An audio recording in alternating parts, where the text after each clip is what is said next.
They called him the Night's King, a Lord Commander who looked beyond the wall and fell for something not human. From the Night Fort he ruled with sorcery, his name erased from history. But what if he wasn't defeated? Just hidden. And now, his legacy stirs once more in the north. Hello everyone, and welcome to Storyteller's Codex. Here, we delve deep into the rich lore of the Lord of the Rings, a song of ice and fire, and the vast worlds beyond. Welcome. The tale of the Night's King begins not in battle, but in love. A love so unnatural, so chilling, that it shook the very foundations of the Night's Watch. According to legend, the Night's King was the 13th Lord Commander. He looked beyond the wall and saw a pale woman walking alone in the snow, not merely cold, but inhuman. Her skin was said to be as white as the moon, her eyes like blue stars, and her touch deathly cold. He brought her back to the Night Fort, made her his queen, and declared himself the Night's King. Together they ruled from the largest and oldest castle on the wall, a fortress already heavy with ancient magic and darker whispers. And under their rule, the Night's Watch changed. Men were sacrificed. Oaths were broken. The wall, once a line of defence, became a throne of terror. Eventually it took 2 kings to bring him down. The king in the north, the Breaker, and Joramun, king beyond the wall. Enemies, uniting to destroy a greater evil. Afterward, the Night's King's name was erased from all records. It became forbidden to speak it, but legends are persistent. And while the facts may have faded, the fear has not.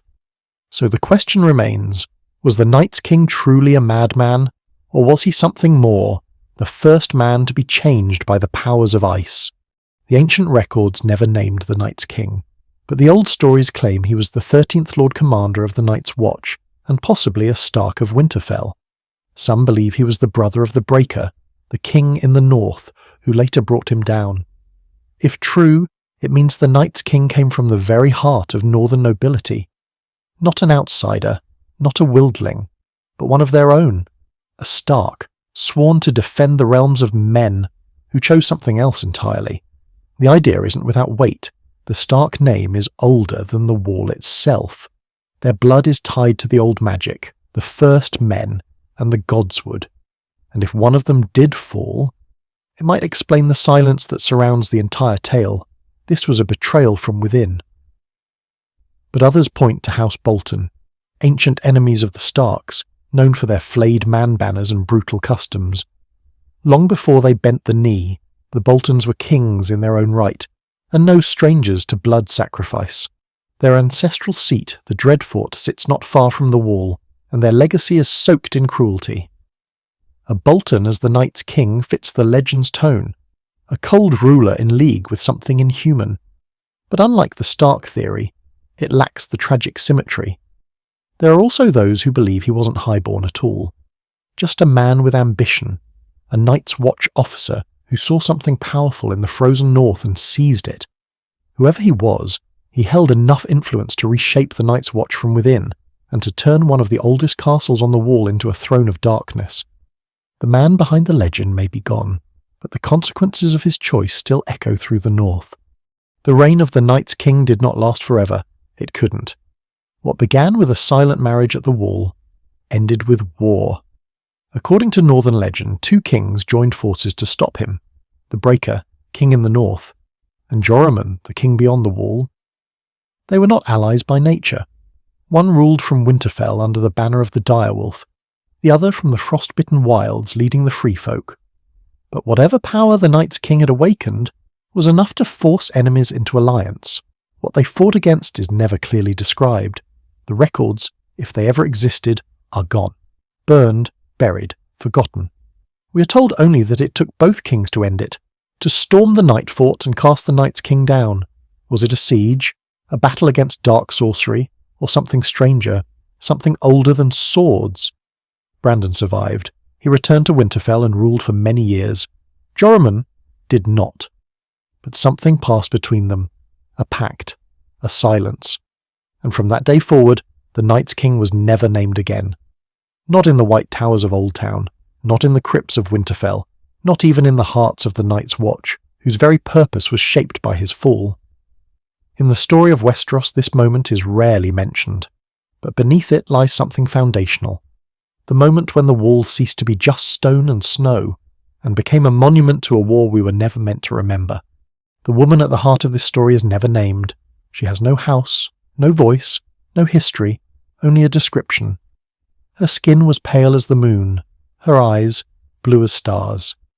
And when the Night's King touched her, he felt cold, as if all warmth had left his body.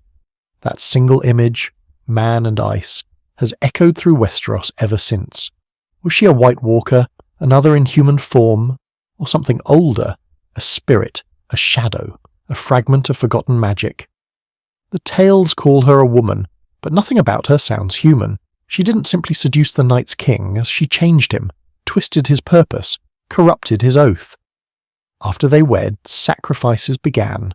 Men of the Night's Watch were offered at the Night Fort, and the wall, once built to keep out the darkness, became a staging ground for it. This wasn't a love story, it was a ritual, a union that broke the natural order, binding a sworn brother of the Watch to something not alive, but not truly dead. Even the marriage itself feels symbolic, the ultimate inversion of the Night's Watch vows. No sons, no marriage, no legacy, and yet, with her he took all three. He gave her his soul, and in return, the Night's Watch gave her blood. This was not just treason, it was transformation. There is an old saying in the north, when you die, you go down to the crypts. Beneath Winterfell lie the tombs of countless kings and lords, rows of carved stone, each watched over by iron swords. But some doors remain sealed, some halls are too deep to enter. Even the Starks themselves avoid them.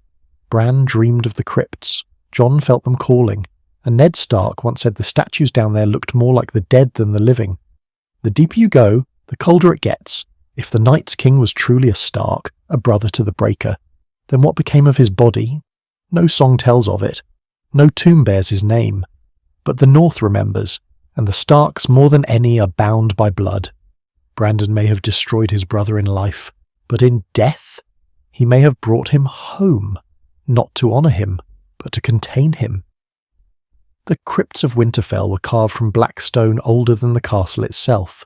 Some believe they were built first, a foundation rooted not in legacy, but in warning, a prison for something the Starks could never truly destroy.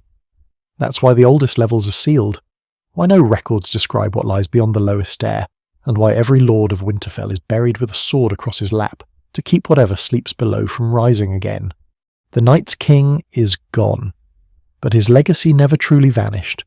What he did, and what he became, reshaped the Night's Watch, the North, and possibly the others themselves. He broke sacred vows, he corrupted the oldest stronghold on the wall, and he may have created a magical wound, one that never closed. The others are not just monsters from the far north.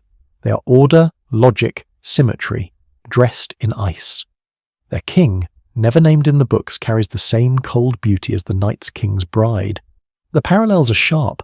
A ruler beyond the wall, an army of the dead, an unspoken purpose tied to ancient magic and forgotten wars. If the Night's King was the first to fall, then perhaps the others are what followed, not servants, not remnants, but echoes of his choice. Jon Snow's connection to this is no coincidence. He's tied to the Watch, the Starks, the Wall, and the crypts, and in death, he returns, changed. Bran sees the truth from the roots of the weirwoods, and Sam finds it buried in books that were meant never to be read. The world is not waiting for a new Night's King. It's still living in the shadow of the first. The wall was built to hold something back, but some believe it also holds something in. The Watch still stands, the swords still cross the laps of the dead, and the crypt doors remain sealed. Not because we forgot, but because some truths are too dangerous to remember.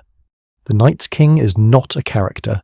He is a warning, a reminder that even the most sacred vows can be broken, that history can be buried not with stone, but with silence.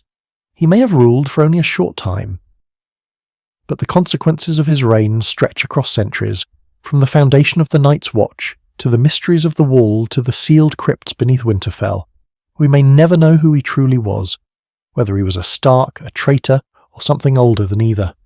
But his story still breathes beneath the snow. Not every monster leaves footprints. Some just leave a shadow, long, cold, and still growing. If you're into A Song of Ice and Fire or The Lord of the Rings, click one of the playlists on screen to dive deeper into the lore. Thanks for watching, and we hope to see you next time.